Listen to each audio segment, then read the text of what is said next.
माननीय सांसद जी, आपका एक बार फिर से स्वागत है कार्यक्रम में। अभी आज हरियाणा सरकार को 7 साल हो गए हैं बीजेपी की सरकार को सत्ता में आए। तो इस अवसर पर सरकार के 7 साल और 7 कमाल जो कार्यक्रम अभी चल रहा है आज के दिन, उसके विषय में थोड़ा सा प्रकाश डालने का काम करें। कि पहली बार हरियाणा प्रदेश में 26 अक्टूबर 2014 को बीजेपी की अपने बहुमत की सरकार बनी थी और माननीय मनोहर लाल जी प्रदेश के मुख्यमंत्री बने थे।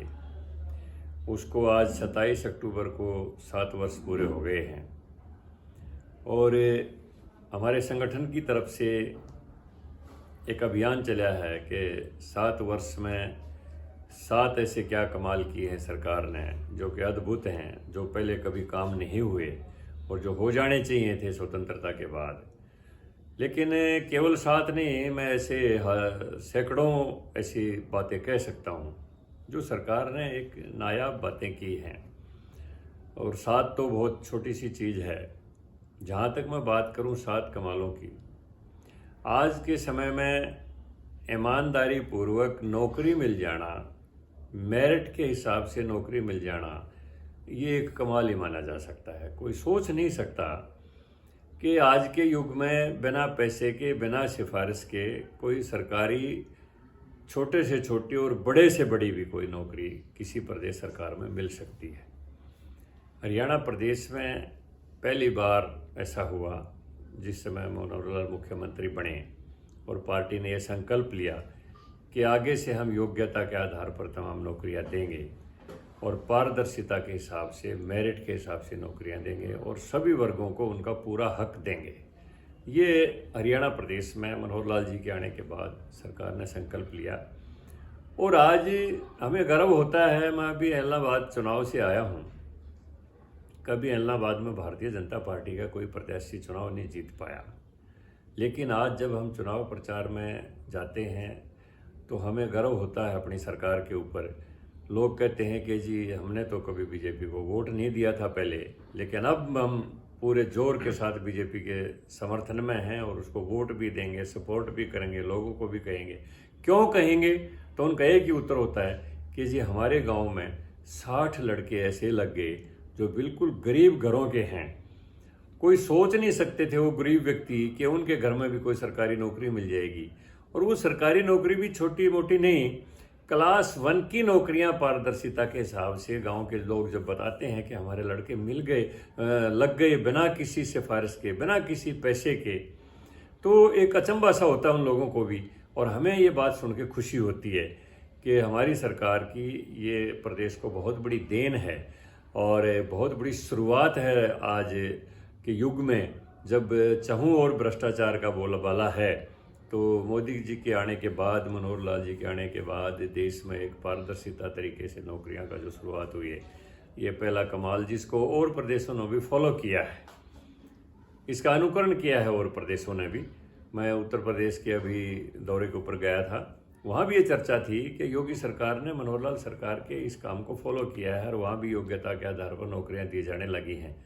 तो ये एक हरियाणा एक श्रेष्ठ उदाहरण इस देश में बना है आज के युग में, ये हम एक कमाल कर सकते हैं।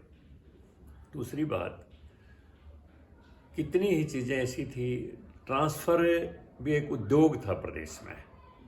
हुड्डा के समय में CLU एक उद्योग था, नौकरी देना एक उद्योग था, ट्रांसफ़र एक उद्योग था। और इसको पॉलिटिकल आदमी और करप्ट ब्यूरोक्रेसी एक आमदनी का जरिया मानते थे। किसी को CLU देना है तो उसमें कितने % लेना है, किसी का ट्रांसफ़र है अगर कोई कमाई की जॉब पर देना है तो उसको कितना रेट है उसका, ये सब कुछ एक उद्योग के रूप में चलता था। तो आज बहुत से डिपार्टमेंट्स के ट्रांसफ़र बिल्कुल पारदर्शिता से और ऑनलाइन ट्रांसफ़र कर दिए गए। सबसे बड़ा तो हरियाणा प्रदेश में अध्यापकों का एक ऐसा है कि सबसे ज़्यादा जो एम्प्लॉयज़ हैं, सबसे ज़्यादा जो कर्मचारी हैं वो शिक्षा विभाग में हैं। आज किसी भी अध्यापक को किसी पॉलिटिकल आदमी के, किसी राजनीतिक नेता के और के चक्कर नहीं काटने पड़ते। वो आराम से अपने अध्यापन का कार्य कर रहा है। उससे ऑप्शन मांग ली जाती हैं और वो बाकायदा कंप्यूटराइज सिस्टम में उसको फीड कर दिया जाता है और समय आने पर उसके ऑप्शन के हिसाब से उसका ट्रांसफ़र का ऑर्डर अपने आप चला जाता है। अब सेक्रेटेरिएट में जो अध्यापकों की स्थानांतरण करवाने की जो भीड़ रहती थी, वो हरियाणा सचिवालय से वो भीड़ गायब हो गई है। और ये जो पॉलिसी सरकार ने कर दिया है कि जिसमें विभाग में 500 से ज़्यादा एम्प्लॉइज़ हैं, उनका सबसे ऑनलाइन सिस्टम चालू कर दिया है। तो एक ट्रांसफ़र में बहुत बड़ी एक करप्शन थी, बहुत बड़ा एक घपला होता था कि किसी को ल्यूक्रेटिव जगह के ऊपर कोई कमाई की जगह देनी है और उसको आप पैसे लेकर ट्रांसफ़र कर दिया। तो ये भी हरियाणा सरकार ने एक नई शुरुआत की है ट्रांसफ़र पॉलिसी को पूरी तरह से ट्रांसपेरेंट बनाने का। तीसरी बात हम कह सकते हैं, ये जो CLU हरियाणा के अंदर एक बहुत बड़ा उद्योग बना हुआ था। जैसे आपने सुना होगा कि गुड़गांव के आसपास के 5-6 गांव की 1400 एकड़ ज़मीन को दफ़ा सेक्शन 4 और सेक्शन 6 के नोटिस दे दिए और ज़मींदारों को नोटिस चले गए कि आपकी ज़मीन सरकार 20 लाख रुपए एकड़ में एक्वायर करने जा रही है। और बिल्डर्स को उधर से भेज दिया गया किसानों के पास कि सरकार तो आपको 20 लाख रुपया देगी मुआवजे के तौर के ऊपर, एक्वायरमेंट का सरकारी रेट तो यही है, हम आपको 40 लाख दे देंगे।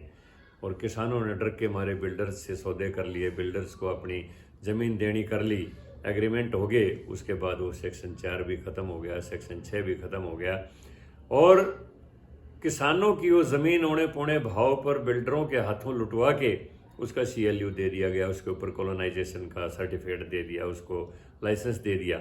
और वो ज़मीन जो 40 लाख रुपये एकड़ बिल्डर्स ने किसान से ली, वो 4 करोड़ रुपये एकड़ की ज़मीन होगी और किसानों को लुटवा दिया गया। हुड्डा सरकार में ये बहुत बड़ा CLU का उद्योग था। तो आज इस उद्योग के ऊपर पूरी तरह से प्रतिबंध है। कहीं भी अगर कोई भी ज़मीन एक्वायर होती है तो किसान पहले अपनी सहमति देता है कि मेरी ये ज़मीन में इस भाव में अगर सरकार चाहे तो मैं देने के लिए तैयार हूँ। उसके बाद सरकार विचार करती है। तो ये CLU उद्योग को बंद करना, इतना बड़ा करप्शन का एक जो बहुत बड़ा एक अड्डा बना हुआ था CLU के अंदर, तो ये इसको पूरी तरह से सरकार ने ट्रांसपेरेंट कर दिया। आज किसी किसान की ज़मीन नहीं लुटवाई जाती, हर चीज़ ट्रांसपेरेंट है। किसान को उसकी ज़मीन का कहीं भी सरकार को ज़रूरत पड़ती है तो पूरी तरह से पारदर्शी उसको कर दिया गया है। किसान की सहमति से ही वो ज़मीन ली जा सकती है। और जो ये बिल्डर्स वगैरह जो करते थे, एक मैं चौथा कमाल बताऊं आपको, बहुत एक ऐसा चलता था कि कोई भी बिल्डर बिना किसी लाइसेंस के, बिना किसी ज़मीन के, बिना किसी और भी किसी भी किस्म की सुविधा के अखबार में एडवर्टाइजमेंट कर देता कि फलां जगह इतनी शानदार फ्लैट बनाए जा रहे हैं, उसकी बुकिंग शुरू कर देता। और जब लोग बुकिंग करवा देते, कंप्यूटर पर चलते हुए फुहारे देखते, अखबार में छपी हुई फ़ोटो देखते, बड़ी बड़ी बिल्डिंग, बच्चे सैर कर रहे हैं, झूला झूल रहे हैं, गाड़ियाँ खड़ी हैं, और उनसे जब उनका बुकिंग का रेट तय बता देते और ले लेते। कोई सोसाइटी शुरू भी कर देता तो उसमें जो लोग इन्वेस्ट करते थे पैसा, उनका पैसा फंस जाता, फिर उनका भाव बढ़ाते रहते, उनको कोई फ्लैट तैयार नहीं करता, उनके कब्जे नहीं मिलते। ये एक बहुत बड़ा लूट तंत्र मचा हुआ था पूरे प्रदेश में। इसमें हरेरा बना दिया Haryana real estate regulatory authority. अब कोई भी बिल्डर अगर कोई एडवर्टाइजमेंट करता है, अगर कोई विज्ञापन देता है फ्लैट्स की बुकिंग के लिए, उसको बाकायदा सरकार का लाइसेंस लेना पड़ेगा, ज़मीन की रजिस्ट्री दिखानी पड़ेगी, और इंफ्रास्ट्रक्चर डेवलपमेंट के लिए सरकार में डेवलपमेंट पार चार्जेस जमा करवाने पड़ेंगे, और उसको टाइम बाउंड उसको होना पड़ेगा, उसको बताना पड़ेगा कि मैं इतने समय में ये फ्लैट तैयार करके दे दूंगा। और अगर वो कहीं भी अपने अनुबंध में कोई चूक करता है तो उसको जुर्माना भी होगा, सज़ा भी होगी। और इस तरह से जो लोग बेचारे रिटायर होके आते हैं, 20-30 लाख 50 लाख रिटायरमेंट के बाद लाते हैं, सोचते हैं अब तो अच्छा है एक फ्लैट मिल जाए तो गुड़गांव में अपनी आगामी ज़िंदगी बिताएंगे, वो सारा पैसा बिल्डर को दे देते और वो उनको हजम करके अपना बैठ जाता। किसी को ना आपको फ्लैट पर कब्जा मिलता, बल्कि कई बार तो मौके के ऊपर ज़मीन ही मिलती, उस सोसाइटी का ही नहीं पता चलता वो है कि नहीं है। तो इस लूट तंत्र के ऊपर पूरी तरह से रोक लगी। अब किसी भी उपभोक्ता के साथ कोई बिल्डर ऐसी कोई लूट नहीं कर सकता, किसी को ठगी नहीं मार सकता। ये हरियाणा सरकार की बहुत बड़ी देन है। और मैं पांचवी बात बताऊं, यहाँ पर परिवारों का ही राज चलता था, परिवारों के नाम से ही हरियाणा प्रदेश में योजनाएं चलती थी। अब भूपेंद्र हुड्डा जी का अपना समय आया तो अपना उसने चौधरी रणबीर सिंह के नाम पर यूनिवर्सिटी बनवा दी। चौटाला साहब का समय आया तो उसने चौधरी देवलाल के नाम पर यूनिवर्सिटी बनवा दी। एक बहुत बड़ा वर्ग हिंदुस्तान का शिल्पकार वर्ग खास तौर के ऊपर, वो बेचारा सबसे ज़्यादा बेरोजगार था, क्योंकि गवर्नमेंट ने एक पॉलिसी ऐसी बनाई हुई थी यूपीए के समय में कि जिन चीज़ों का निर्माण हिंदुस्तान में अपने भारत में होना चाहिए वो सारी चीज़ें बाहर से आती थी। एक छोटी सी चीज़ होती है अपना नेल कटर, उसके भी ऊपर देखो मेड इन कोरिया मिलेगा। नेल कटर भी कोरिया से आए, पिस्टल स्पेन से आए, तोप स्विट्जरलैंड से आए, कैमरा जापान से आए, कंप्यूटर चाइना से आए, मोबाइल चाइना से आए। तो फिर हमारे देश का शिल्पकार क्या करेगा? प्रधानमंत्री जी ने वोकल फॉर लोकल का देश को आह्वान किया, मेक इन इंडिया का आह्वान किया, और हरियाणा प्रदेश ने इसकी सबसे पहली स्किल डेवलपमेंट की शुरुआत की। मैं मनोहर लाल जी को इस बात के लिए धन्यवाद देता हूं कि उनकी सरकार आने के बाद वंशानुगत जो प्रचार था वो बंद हुआ और पहली बार हरियाणा प्रदेश में विश्वकर्मा कौशल विश्वविद्यालय की पलवल में स्थापना हुई। अभी 25 दिसंबर को माननीय प्रधानमंत्री जी उसका लोकार्पण करेंगे। पूरी बिल्डिंग बनके तैयार हो गई है, मैं खुद देख के आया हूँ। और राज नेहरू जो इसके वाइस वीसी हैं तो उनसे भी मैं मिल के आया हूँ और पूरी कौशल विकास योजनाओं की जानकारी लेके आया हूँ। आज 1500 विद्यार्थी वहाँ पर अब भी स्किल डेवलपमेंट में ट्रेनिंग ले रहे हैं। और जब तक वो बिल्डिंग नहीं बनी थी तब तक भी उसने यूनिवर्सिटी ने अपना काम शुरू कर दिया। और उन्होंने बताया कि हमने जैसे होंडा मोटरसाइकिल कंपनी है, सुजुकी ये कार कंपनी है, मारुति जो जिसकी ब्रांड बनाते हैं, इनसे अनुबंध करके और बच्चों को वहाँ पर यूनिवर्सिटी के माध्यम से प्रशिक्षण देना शुरू कर दिया।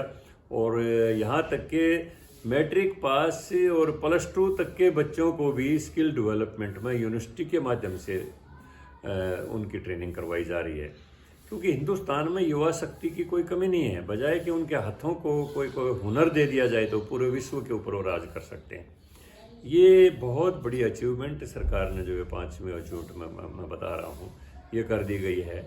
और एक बहुत बड़ा एक रजिस्ट्रियों में घपला होता था, जो मैनुअल रजिस्ट्रियाँ होती थी।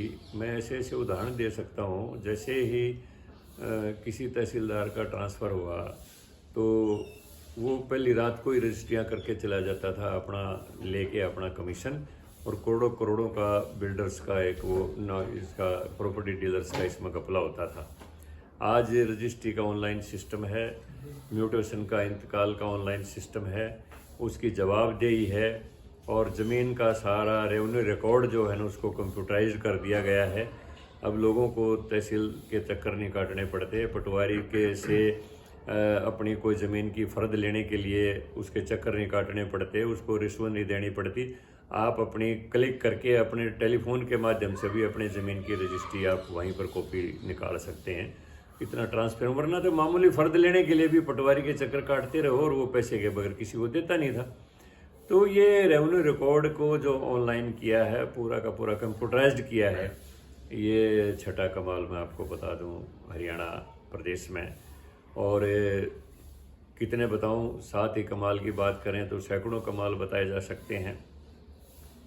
हरियाणा प्रदेश में मैं अब महिला वर्ग की तरफ जाता हूं।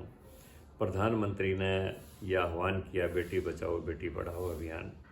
तो हरियाणा प्रदेश जो कि भ्रूण हत्या के विषय में बदनाम था और अनुपात में बहुत ज़्यादा अंतर था लड़के और लड़कियों में, बेटी बचाओ बेटी पढ़ाओ अभियान के बाद हरियाणा प्रदेश में जो महिलाओं को सम्मान मिला हमारी बेटियों को, और साथ ही साथ उनको खेल में जो अपॉर्चुनिटी मिली। आज हम देखते हैं कि कभी कभी ओलंपिक में मेडल हरियाणा का नाम ही नहीं होता था। जब से मनोहर सरकार आई है और खेलों के मामले में लड़का लड़कियों दोनों को यह अधिमान जो दिया गया है, नई खेल पॉलिसी जो बनाई गई, गांव-गांव में स्टेडियम बनाए गए, अब उनमें कोचिंग की भी व्यवस्था की जा रही है, और हरियाणा एक ऐसा देश में पहला प्रदेश है जिसमें ओलंपिक विजेता को गोल्ड मेडलिस्ट को 6 करोड़ रुपये और सिल्वर मेडल को 4 करोड़ रुपया और ब्रॉन्ज मेडल को भी 2.5 करोड़ रुपया और जो किसी ने सिर्फ ओलंपिक में पार्टिसिपेशन कर लिया उसको कोई मेडल नहीं मिला है, लेकिन उसको सिर्फ उसने ओलंपिक में वो चला गया, क्वालिफाई हो गया वहाँ पर पार्टिसिपेशन के लिए, उसको भी सरकार ने 25-50 लाख रुपया दे दिया। तो ये इतनी बड़ी उत्साहजनक पॉलिसी रही कि आज हरियाणा का युवक जो क्राइम की तरफ जा रहा था पहली सरकारों में, वो आज खेलों की तरफ रुचि ले रहा है। गांव के स्टेडियम में जाएंगे, वहाँ बच्चे एक्सरसाइज करते मिलेंगे, लड़कियां एक्सरसाइज करती मिलेंगी, नहर के किनारे दौड़ लगाते हुए मिलेंगे, सड़क के किनारे दौड़ लगाते हुए मिलेंगे। तो हमारा हरियाणा प्रदेश के युवक और युवतियों ने जो हिंदुस्तान का ओलंपिक में नाम ऊंचा किया, ये 7वां कमाल मैं आपको बता देता हूँ। तो ऐसे सैकड़ों कमाल हम बता सकते हैं अपनी सरकार के, जो इतना पारदर्शी तरीके से 7 साल से सरकार चली है। लेकिन क्योंकि समय की भी एक सीमा होती है और हमारा क्योंकि योजना है कि हम 7 तक सीमित रह जाएं, लेकिन हम सैकड़ों कमाल ऐसे बता सकते हैं जो नए युग की शुरुआत हुई है। तो कितनी ही हम वो बात कर सकते हैं। तो मैं अपनी बात को आज यहीं पर समाप्त करता हूँ। बहुत बहुत धन्यवाद माननीय सांसद जी, और आशा करते हैं कि बीजेपी सरकार नित नए कीर्तिमान स्थापित करे और आने वाले समय में 7 की जगह 70 ये कमाल हों और धीरे धीरे सब पर हमारा जो प्रदेश है उन्नति और प्रगति के पथ पर दौड़े। इसी आशा और विश्वास के साथ आपका भी धन्यवाद। और आप जितने भी लोग इसको देख रहे हैं कार्यक्रम को, तो इसी प्रकार के हरियाणा की राजनीति से जुड़े कार्यक्रमों को देखने के लिए चैनल को करके सब्सक्राइब करें। और ये अच्छा लगा आपका कार्यक्रम तो जरूर अपने परिचितों को उसको शेयर भी करें, लाइक भी करें। धन्यवाद। जय हिंद, जय भारत।